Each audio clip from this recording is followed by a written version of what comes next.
Parlons d'Europe à présent avec une question. Quel lien entretient la France et surtout les Français avec l'Union européenne en ce semestre de présidence française du Conseil de l'Union européenne? On en parle avec notre invité Jean-Dominique Giuliani, président de la Fondation Robert Schuman et auteur d'un dernier ouvrage, Européen sans complexe, un livre sans doute plus personnel que les précédents dans lesquels vous vous adressez directement aux Français. Alors, pourquoi ce titre? Est-ce que le français serait complexé face à la construction européenne? Oui, un petit peu, c'est ce que je pense.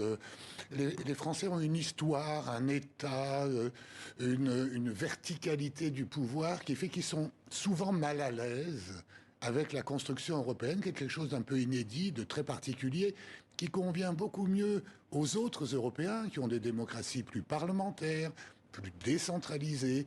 Et donc, mon idée, c'est de dire aux Français qu'il ne faut pas être complexé, il ne faut pas être frustré avec l'Union européenne, qui est quand même une construction d'origine française. Et finalement, tous les parlements, tous les présidents français ont toujours fini par être très européens. Et donc, il faut être un peu plus à l'aise, un peu plus cool, si je peux me permettre. Et vous le dites, le peuple allemand est plus décomplexé, si on reprend l'expression par rapport au peuple français, parce qu'il y a moins cette notion d'État-nation, de cette verticalité que vous dites. Ils sont plus habitués au fédéralisme, donc à faire des concessions, à avoir le mode de compromis, en fait. Absolument, c'est tout à fait ça, mais il n'y a pas que les Allemands, d'autres aussi en Europe, les Pays-Bas, les Italiens, les Belges, les Espagnols. Nous, en France, on a un problème parce que c'est l'État, en quelque sorte, qui a permis à la nation de se coaliser, ce qui n'est pas le cas des cités italiennes ou de l'Allemagne, bien sûr. Alors, quelles sont les pistes, justement, que vous préconisez pour convaincre les Français que l'intégration européenne est un plus et non pas un moins? Je crois que les Français l'ont compris. Le problème, ce sont surtout leurs dirigeants.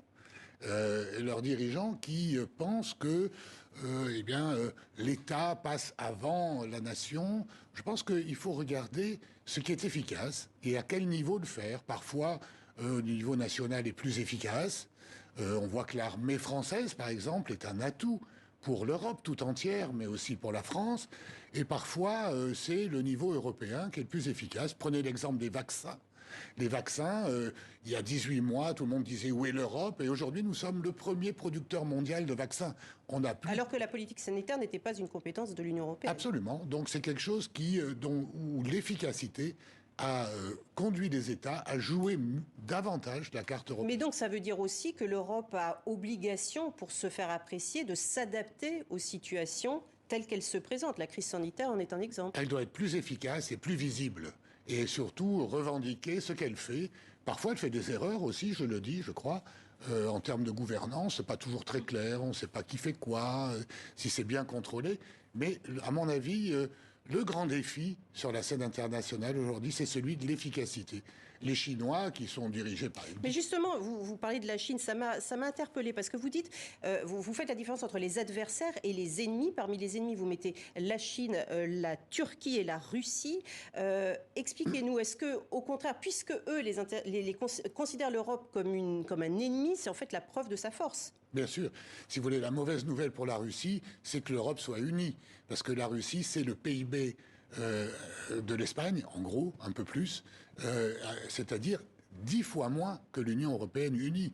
Donc c'est la raison, d'ailleurs, pour laquelle le président russe aujourd'hui fait tout pour discréditer, humilier l'Europe. Parce que à côté de l'Europe, il n'est plus rien. Ça le ramène à ses erreurs, à ses échecs économiques, à la dictature et l'autocratie en réalité. Et pour la Chine, c'est encore pire, parce que la Chine se pose en modèle alternatif aux démocraties libérales, où on a nos libertés, la protection des minorités, etc.